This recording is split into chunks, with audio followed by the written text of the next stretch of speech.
For centuries, the Roman Senate stood as the heart of the Republic.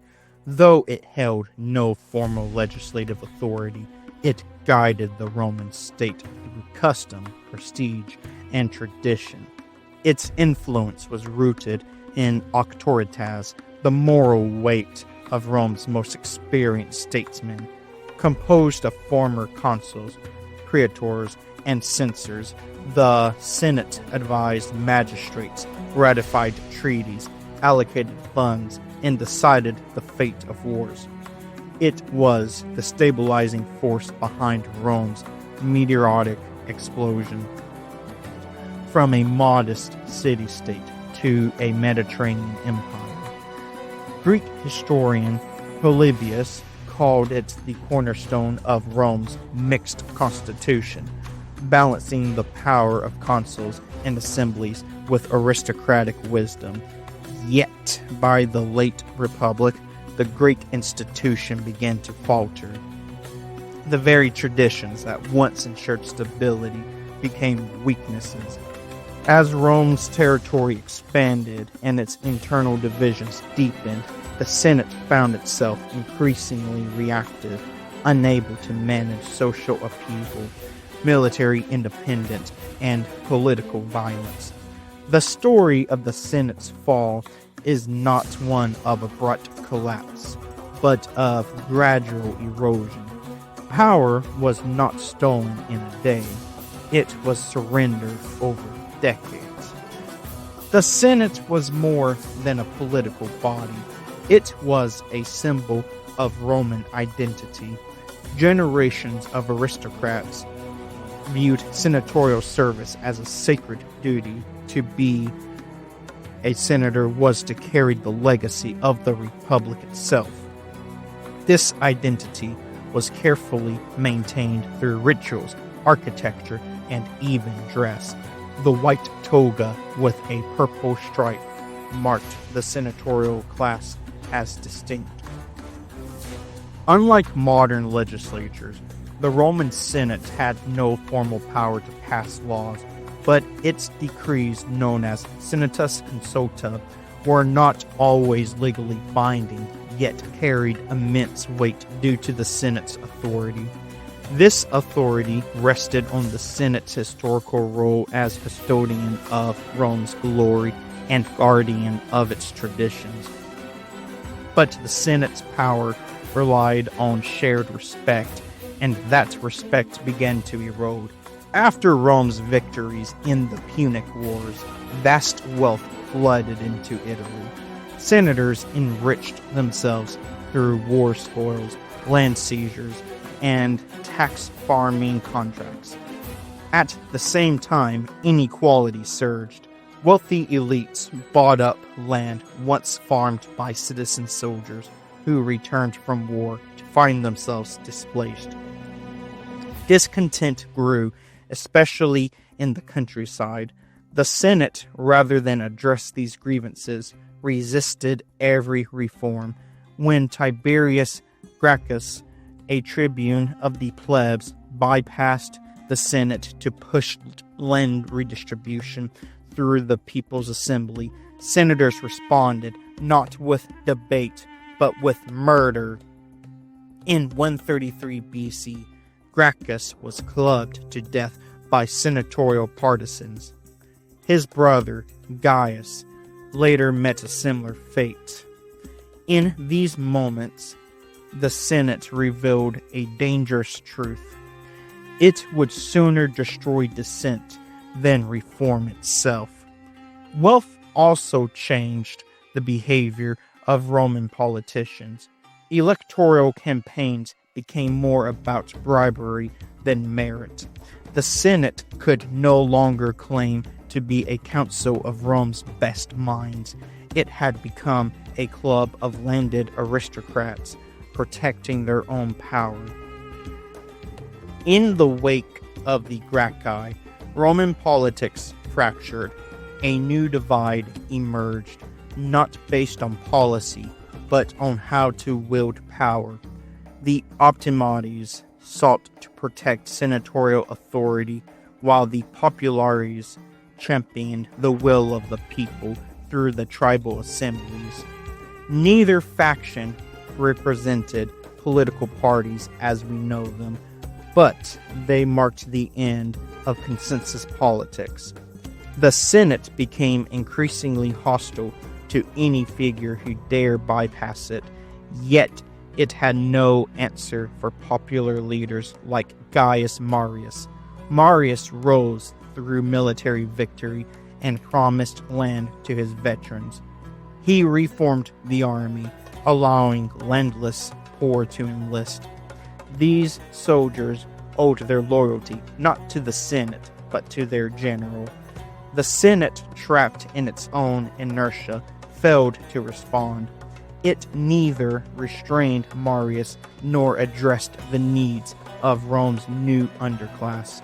Marius would serve 7 consulships, an unimaginable breach of tradition.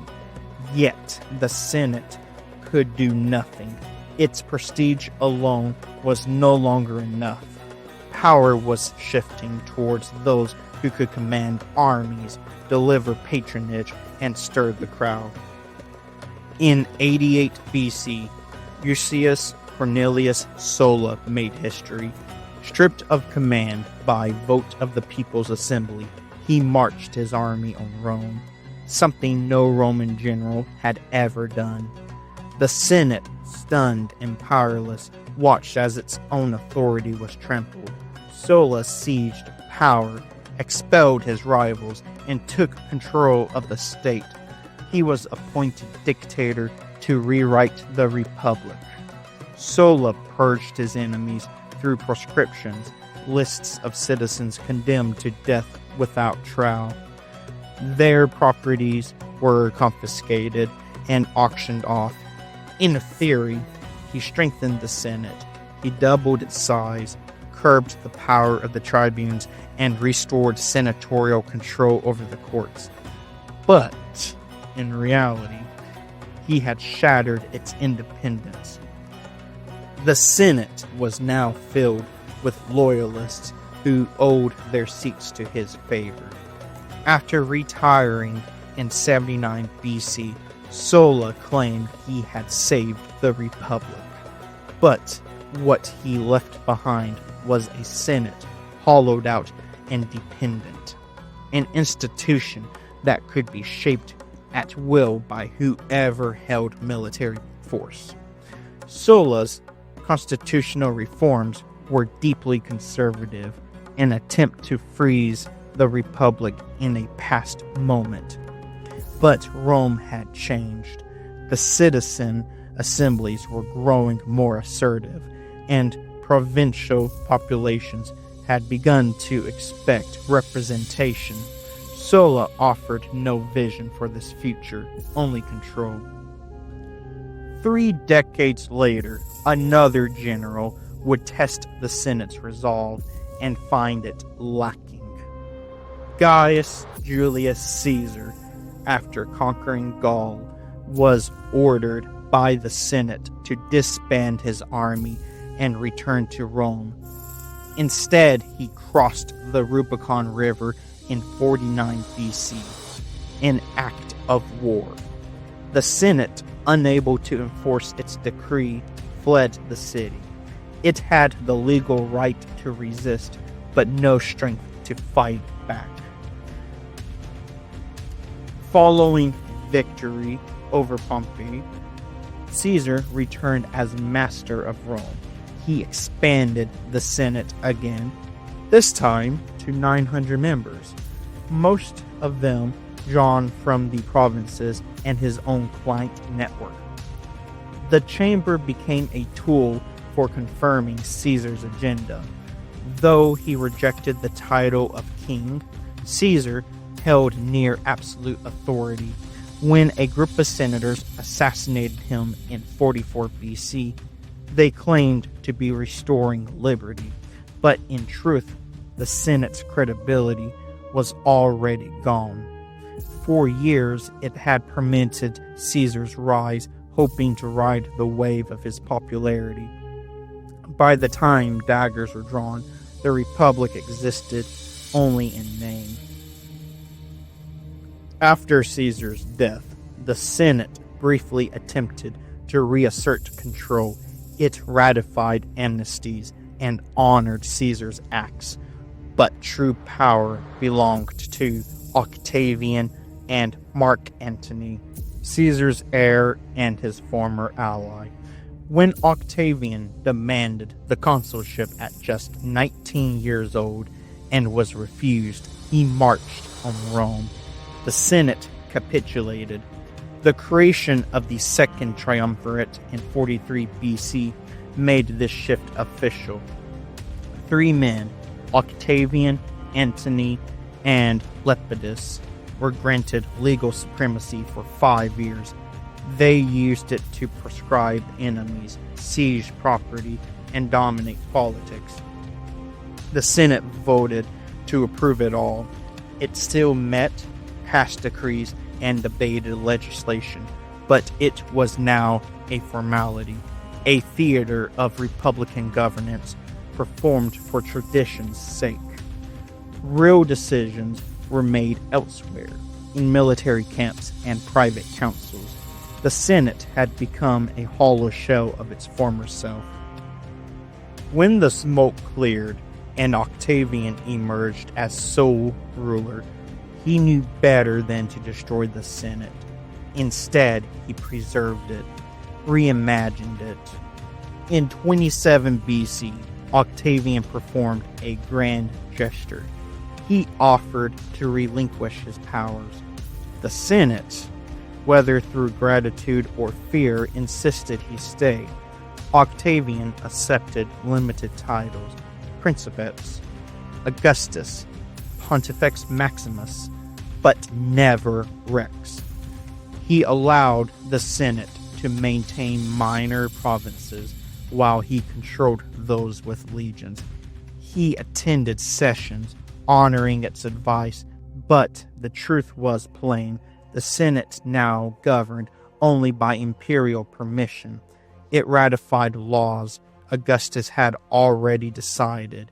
It held elections Augustus had already influenced. Under the Principate, the Senate lived on, not as the engine of government, but as its ornament. Augustus also subtly reshaped the Senate's membership. He expelled those deemed unworthy and replaced them with men loyal to him. He positioned the Senate as a moral example for the Roman elite, while ensuring it never posed a threat to his authority. In this way, Augustus created a Senate that looked traditional but functioned entirely within the imperial system. The Roman Senate outlived the Republic it once ruled. It continued to meet for centuries under emperors, debating, advising, and offering legitimacy, but it never again held true power. Its long decline was not the result of a single dictator or battle, but of its own failure to evolve. It clung to tradition while the world changed. It relied on prestige while others built armies. It permitted the rise of violence, ignored the cries for reform, and bowed to every strong man who promised stability. By the time Augustus ruled, the Senate still existed, but its soul was gone. It had become a puppet, and worse, it had tied its own strings.